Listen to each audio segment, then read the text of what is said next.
माननीय मुख्यमंत्री योगी जी, क्या चल रहा है ये सब? मुझे कम से कम आप पर तो बहुत भरोसा था, बट सच में टूट गया भरोसा। अपनी कुर्सी खतरे में है और आप घूम घूम कर बाकी राज्य में सबकी कुर्सी बचा रहे हैं। कभी पता करिए लोक सेवा आयोग से क्या साजिश चल रही है। अब बाद में फिर जब हार जाएंगे तो बैठकर कमेटी बिठाएंगे कि चलो कारण ढूंढो। आपके पास क्या अच्छे सजेशन देने वाले नहीं है क्या? इतनी सिंपल सी चीज़ें राजनीति की आपको कैसे नहीं समझ आ सकती? मैं तो आपको बहुत सुलझा हुआ नेता समझती थी। जब इतने लाखों छात्र किसी चीज़ के अपोज में हैं जो उनके हित में नहीं है, तो आप उसको कैसे लागू करा सकते हैं, तो वो भी चुनाव के पहले? मतलब इतनी तो समझ होती है ना सबको। फिर आप ये गलती फिर से कैसे कर रहे हैं? अभी अयोध्या वाली हार, वो मुझे आपकी शक्ल याद है जब सारे राज्य के नेतागण बैठे थे और सबसे आगे वाली सीट में आपको भी याद होगा ना? क्यों हार गए? वो तो बहुत सिंपल सी चीज़ थी। अरे जब आम जनता जहाँ की नहीं खुश होगी, अरे इंसान में ही भगवान बसता है। इंसान में ही भगवान, कण कण में भगवान है। हमारे सनातन धर्म में यही हमने सीखा है ना। तो जब जहाँ की जनता ही परेशान है, तो फिर भगवान कैसे खुश होंगे वहाँ के? और वही हाल फिर आप इस बार कर रहे हो उपचुनाव में, और हम लोगों को आप किसी पार्टी का बता दे रहे हैं। अरे हमें चुनाव और किसी चीज़ से मतलब नहीं था। सामने चुनाव है तो मुझे लगा ये भी आपको बता दूँ एक बार। पता नहीं आपके पास कैसे सजेशन देने वाले लोग हैं कि आपके राज्य में चुनाव, आपके बच्चे परेशान, आपके राज्य के सारे बच्चे, स्टूडेंट, छात्र सब परेशान हैं, और आप दूसरे राज्य में घूम घूम करके चुनाव में सबको जितवा रहे हो। ये थोड़ा तो मतलब हम लोगों के बारे में सोचिए। परेशान है हम 2 महीने से। मेंटल हालत पूरी खराब हो चुकी है।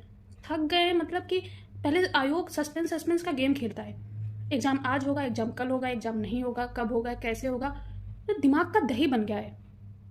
और अब जब नोटिस आया तो उसमें नॉर्मलाइजेशन।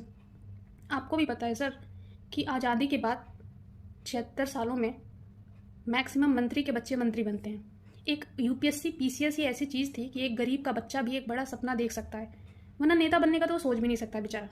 या तो उसको आपकी तरह योगी बन जाना पड़ेगा, या तो फिर घर बार छोड़ करके मोदी बन जाना पड़ेगा, तब तो वो सोचे। तो हर कोई तो ऐसा नहीं करेगा ना कर सकता है और ना ही करना चाहिए। लेकिन कम से कम एक पीसीएस आपके स्टेट में एक ऐसी परीक्षा थी कि जिसमें एक गरीब का बच्चा भी सोच सकता था कि ठीक है, हम पढ़ेंगे, हम 1 साल 2 साल 4 साल मेहनत करेंगे, एक दिन तो हम जरूर सक्सेस होंगे। एक हम जैसे बहुत सारे बच्चों की, एक जो मिडिल क्लास या लोअर मिडिल क्लास से आते हैं, एक ख्वाहिश रहती है। उसमें भी नॉर्मलाइजेशन जैसा लूप होल सर। मतलब हम अगर एक एक लाइन भी रट लेना तो भी हम डाउट में रहेंगे कि पता नहीं हमारा सिलेक्शन होगा नहीं होगा, कुछ पता नहीं चलेगा सर। उसके बाद भी एक उम्मीद थी गरीबों के पास, वो भी आप छीन रहे। मत करो सर ऐसा। बच्चे 2 दिन से आज लाइब्रेरीज में अपने रूम में पढ़ने के बजाय सड़क पर बैठे हैं भूखे प्यासे, और आप दूसरे राज्यों में सबको चुनाव जितवा रहे हैं। ये तो गलत है ना। कम से कम आपसे ये उम्मीद सच में नहीं थी। प्लीज़ कोई मेरी बात योगी जी तक पहुंचाए। मैं भी गोरखपुर से ही हूँ। यहाँ नहीं सुनेंगे तो फिर मुझे गोरखपुर जाकर ही बात करना पड़ेगा। प्लीज़ मुख्यमंत्री जी, कम से कम आप तो समझो। आपको हमारी जनता, सारे सारे प्रदेश की जनता आपको ईमानदार समझती है, बहुत ज़्यादा उम्मीद रखती है कि आप न्याय करते हो। मत तोड़ो भरोसा प्लीज़। जय हिंद, जय भारत।